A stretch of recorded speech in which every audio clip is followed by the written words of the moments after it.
Welcome to Rail Cross Pakistan.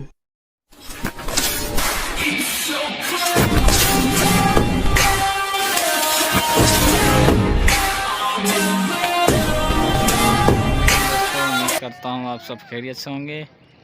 सामने आप देख सकते हैं GO40 की लाइट्स विजिबल हैं। ये GO40 लीड कर रहा है 2 डाउन खैबर मेल एक्सप्रेस को, जो पाकिस्तान की सबसे पुरानी और कदीमी ट्रेन है, या आप कह लें पाकिस्तान की सबसे पहली ट्रेन कह लें, जो कि 12 फरवरी 1920 में चली थी, जबकि 12 फरवरी 2020 को इस ट्रेन ने अपने 100 साल मुकम्मल कर लिए। तो पाकिस्तान की सबसे कदीमी ट्रेन और पुरानी train 2 down Khyber mail express Hyderabad से निकल चुकी है और कराची की तरफ रवाना दवा है।